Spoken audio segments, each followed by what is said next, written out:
Very good morning to all of you students. This is doctor Vipul Kashyap.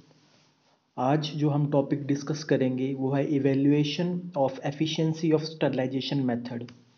ये topic आपका unit 2 का है basically, जो रह गया था। इससे पहले जो मैंने 2 वीडियोस बनाई थी वो बेसिकली डिसइंफेक्टेंट्स के ऊपर है, ठीक है। तो कंफ्यूज मत होना, 2 टॉपिक हैं, एक इवैल्यूएशन ऑफ डिसइंफेक्टेंट है और एक इवैल्यूएशन ऑफ स्टरलाइजेशन मेथड है। इससे पहले जो 2 मैंने वीडियोस डाली थी उसमें से एक वीडियो में क्या है, एक पीपीटी में मैंने गलती से evaluation of efficiency of sterilization method लिख दिया है। हालांकि उसके बाद मैंने उसमें क्लियर करा है कि वो डिसइंफेक्टेंट्स का है, ठीक है। तो उस पीपीटी में वो आप एडिट कर लेना, वो evaluation of efficiency of sterilization method नहीं है, वो इवैल्यूएशन ऑफ डिसइंफेक्टेंट है। तो evaluation of efficiency of sterilization method अब हम यहाँ पढ़ेंगे इस टॉपिक में, ठीक है। तो चलिए शुरू करते हैं। तो सबसे पहले इस टॉपिक का मतलब जान लीजिए आप, evaluation of efficiency of sterilization method. मान लीजिए आपने कोई स्टरलाइजेशन करी, वो किसी भी मेथड से करी, वो केमिकल है या फिजिकल है या रेडिएशन है या गैसेस है, कोई भी मेथड है, उससे आपने स्टरलाइजेशन करी, ठीक है। स्टरलाइजेशन करने के बाद आपको ये कैसे पता चलेगा कि आपका स्टरलाइजेशन इफेक्टिव है या नहीं है, ठीक है। जिस तरीके से हम डिसइंफेक्टेंट में कर रहे थे, आपने पता है ना, अलग अलग टेस्ट करे थे डिसइंफेक्टेंट के लिए, ठीक है, वो अलग होता है। तो ये क्या है, स्टरलाइजेशन कंप्लीट करने के बाद ऑल ओवर आप देखते हैं कि आपका स्टरलाइजेशन इफेक्टिव है या नहीं है, ठीक है। तो इसमें हम ये देखेंगे, ये हम कैसे पता लगाएंगे। तो कुछ वैल्यूज़ हैं वो आपने याद रखनी है, डी वैल्यू, एफ वैल्यू और जेड वैल्यू, इस पे फोकस रहेगा इस, ठीक है, evaluation of efficiency of sterilization method में। तो चलिए इसको पढ़ते हैं। The microorganisms The microorganisms show different resistance to different methods of sterilization, ठीक है। अब अलग अलग मेथड होंगे, अब माइक्रो ऑर्गेनिजम्स भी क्या करेंगे, वो भी तो चालाक है ना, डिफरेंट डिफरेंट जो मेथड्स है स्टरलाइजेशन में, उनमें अपना रेजिस्टेंस देखने की कोशिश करेंगे। वो चाहेंगे कि हम ना मरे, ठीक है, मगर हमारा टारगेट क्या है कि माइक्रो ऑर्गेनिजम्स को किल करना। The degree of resistance differs with specific microorganisms, particularly with spores of microorganisms which are resistant as compared to vegetative form of microorganism. अब हर एक ऑर्गेनिज्म का अपना एक तरीका है रेजिस्टेंस शो करने का, ठीक है बच्चों। जिस तरीके से मान लीजिए अगर स्पोर्स वाले ऑर्गेनिजम्स की बात करें, आपको पता है कि स्पोर्स जिनमें माइक्रोऑर्गेनिजम्स में होते हैं वो ज़्यादा रेजिस्टेंट होते हैं, ठीक है। कोई भी आप इफेक्टिव स्टरलाइजेशन अगर मेथड अप्लाई करें तो वो क्या, उनके चांसेस क्या हैं, बचने के ज़्यादा है। क्यों है चांसेस बचने के ज़्यादा, क्योंकि उनके पास स्पोर्स रहते हैं। और स्पोर्स का काम क्या होता है, जब भी कोई ऐसी कंडीशन आई कि मान लीजिए कोई हीट ट्रीटमेंट मिल गया, तो उस वक्त क्या चला जाएगा, वो रिसेसिव फॉर्म में चला जाएगा, ठीक है। वो अपने आप को एकदम से रिसेसिव कंडीशन में कर लेगा, और जैसे ही उसको फेवरेबल कंडीशन मिली एकदम से डोमिनेंट कंडीशन में आ जाएगा, ठीक है। तो स्पोर्स क्या है, as comparison to vegetative form of microorganisms. आपको पता है ना, 2 तरीके के माइक्रोऑर्गेनिजम्स होते हैं, एक जिनके पास स्पोर्स होते हैं जो रेजिस्टेंट होते हैं, और एक होते हैं वेजिटेटिव फॉर्म्स जो नॉर्मल माइक्रोऑर्गेनिजम्स होते हैं जिनमें स्पोर्स नहीं होते, ठीक है। Therefore, before selecting any method of sterilization, it must be lethal to resistant spore. इसलिए हम कोई भी अगर माइक्रो ऑर्गेनिजम्स को मारने का मेथड अगर इजाद करेंगे तो वो उसकी कैपेसिटी क्या होनी चाहिए कि वो एक स्पोर को ख़त्म कर दें, ठीक है। और स्पोर आपका ख़त्म होगा या नहीं होगा वो आपको कैसे पता चलेगा, ये है 3 टेस्ट हैं, 3 आपके बेसिकली तरीके हैं उनको जानने के। एक डी वैल्यू होता है बच्चों आपका, ठीक है, एक होता है आपका जेड वैल्यू, ओके, और एक होता है आपका एफ वैल्यू। तो हम इन तीनों पे फोकस करेंगे और आपको धीरे धीरे समझाएंगे ये है क्या, ठीक है। तो चलिए पढ़ते हैं सबसे पहले डेसिमल रिडक्शन टाइम और डी वैल्यू, ठीक है। डी वैल्यू को क्या बोला जाता है, डेसिमल रिडक्शन टाइम, ठीक है। It is defined as the time in minutes required, time in minutes required reducing the number of viable organism by 90%। मतलब कि आप इसमें क्या टाइम नोट कर रहे हो, ठीक है।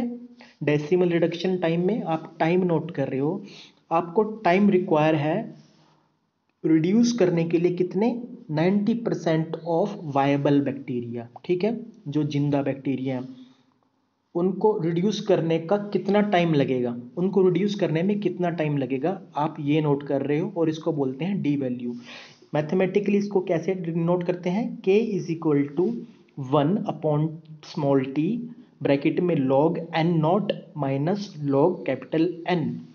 और सरल भाषा में इसकी दूसरी डेफिनेशन क्या है, अगर आपने और सरल समझना है इसको, टाइम रिक्वायर्ड टू किल और reduce one log cycle is defined as D value.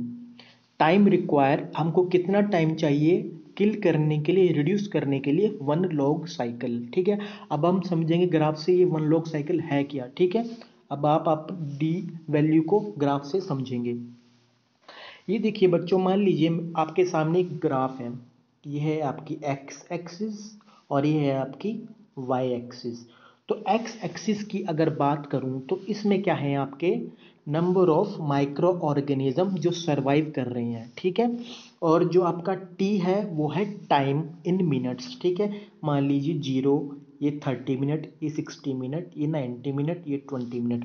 उसी तरीके से सर्वाइवर नंबर ऑफ बैक्टीरिया जितने बच रहे हैं, मान लीजिए 10 बैक्टीरिया थे, फिर 10⁻²⁴ बैक्टीरिया थे, फिर 10⁻³ बैक्टीरिया, 10⁻⁴। तो मतलब कि इस डायरेक्शन में इनकी इंक्रीज हो रहे हैं। ठीक है ना, और इस डायरेक्शन में टाइम बढ़ रहा है।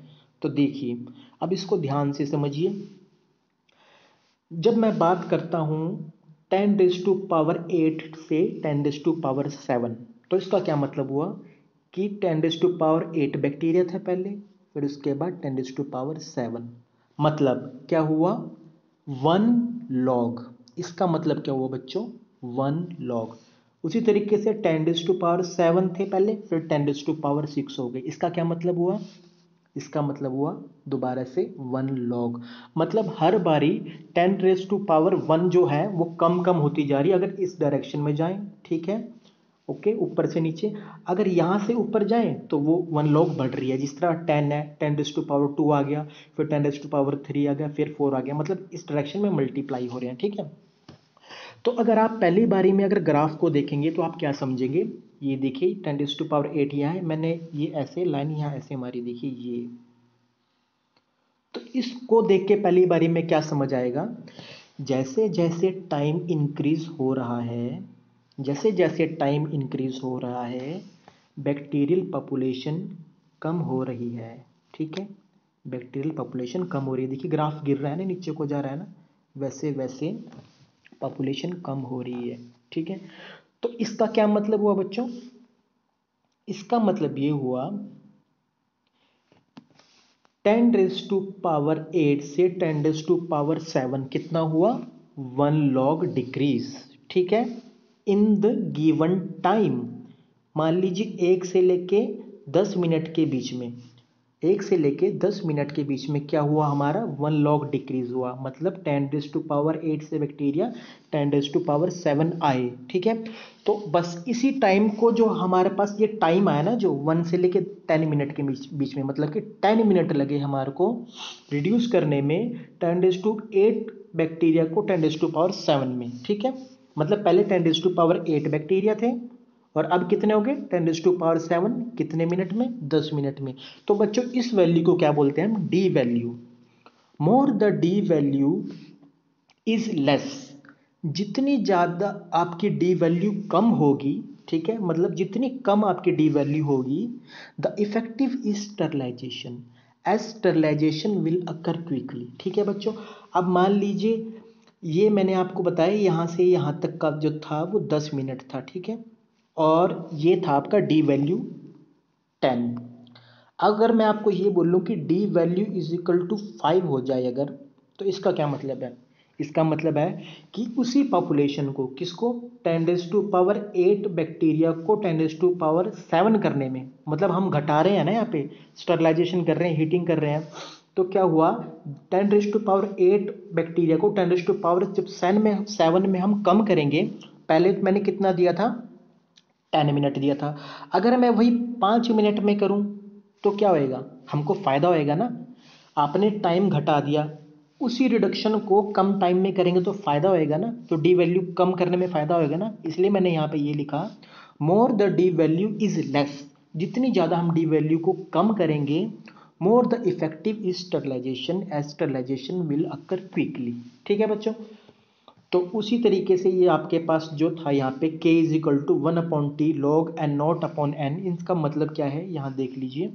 k आपका क्या है, constant which depend on organism temperature और मीडियम। t क्या है, time of exposure in minutes. n not क्या है, number of viable at beginning of time interval, शुरू में कितने थे बैक्टीरिया। और n का क्या है, जो final number of microorganism viable at end of time interval. तो इस तरीके से आप क्या निकाल सकते हैं, डी वैल्यू। ठीक है बच्चों, उसके बाद आता है आपका थर्मल रेजिस्टेंट कांस्टेंट और जेड वैल्यू। ठीक है, इससे पहले क्या पढ़ा था हमने, डी वैल्यू, अब हम क्या पढ़ेंगे, जेड वैल्यू। तो देख लेते हैं, it is defined as the increase in temperature required to reduce d value to 1 log cycle when d is plotted against temperature। ठीक है, तो अभी मैंने आपको क्या बताया था, ये देखिए डी वैल्यू की हम बात कर रहे थे ना, हम चाह रहे थे ना कि डी वैल्यू जितनी है और अगर हम इसको कम करेंगे तो मतलब हमारी स्टरलाइजेशन और इफेक्टिव होगी। ठीक है, मान लीजिए जो टाइम था 1 से लेकर 10 मिनट के बीच में 10⁻⁷ से 10⁷ लॉग आपके रिड्यूस हो रहे थे। अब मैं चाह रहा था कि ये 10 मिनट की जगह 5 मिनट में हो, तो टाइम मैंने कम कर दिया, उसी कम टाइम में ये अगर ये फिनोमेना हो तो इफेक्टिव है, अच्छी बात है। तो यही फिनोमेना हम यहाँ पे आजमा रहे हैं। ये क्या बोल रहा है, इंक्रीज इन टेम्परेचर, हम टेम्परेचर को इस कदर बढ़ाएंगे to reduce the D value. अब हम टेम्परेचर का सहारा ले रहे हैं डी वैल्यू को कम करने में, two log cycle, to 1 log cycle. देख लीजिए, ये आपका एक्स एक्सिस पर कौन है, लॉग की वैल्यूज है, लॉग डी वैल्यूज है, डी वैल्यू बोलेंगे, डी वैल्यू है, और वाई पे आपका क्या है, टेम्परेचर। अब आप देखिए, जैसे जैसे आप टेम्परेचर बढ़ेगा यहाँ पर भी डी वैल्यू कम होगी। जैसे जैसे टेम्परेचर बढ़ेगा डी वैल्यू कम होगी, मतलब कि आपकी स्टरलाइजेशन और इफेक्टिव होगी। ठीक है, कैसे, देखिए 1 लॉग वैल्यू मान लीजिए 3 थी और 2, आपकी लॉग वैल्यू 3 से जब 2 आएगी, 3 से जब 2 आएगी मतलब 3 मिनट से 2 मिनट में कन्वर्ट करनी है हमने लॉग वैल्यू, क्योंकि डी जो डी वैल्यू है, सॉरी, ठीक है। तो डी वैल्यू क्या था, हमारा टाइम था कि हमारे को कितना टाइम चाहिए। मान लीजिए पहले 3 मिनट था, 3 मिनट में 90% आपकी पॉपुलेशन 2 में कन्वर्ट हो रही थी। ठीक है, 3 मिनट में 90% पॉपुलेशन आपके बैक्टीरिया की मर रही थी। अब मैं चाह रहा हूं कि ये डी वैल्यू और कम हो। ठीक है, मतलब मैं इसको 2 पे ले जाना चाह रहा हूं, मैं चाह रहा हूं कि 2 मिनट में कम हो 90% पॉपुलेशन। तो अब मैं क्या करूंगा, मैं टेम्परेचर बढ़ाऊंगा। वो टेम्परेचर की वैल्यू क्या है जिससे ये आपका डी वैल्यू 3 से लेके 2 हो रहा है, उसको बोलते हैं जेड वैल्यू। कि वो बढ़ता हुआ टेम्परेचर क्या है या फिर वो स्पेसिफिक टेम्परेचर क्या है जिसमें आपकी डी वैल्यू कम हो रही है, यहाँ पे 3 से 2।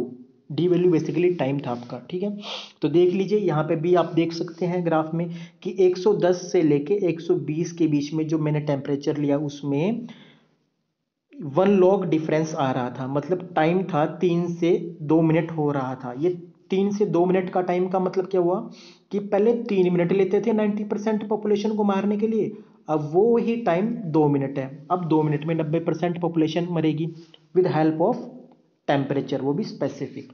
तो ये हुई आपकी जेड वैल्यू।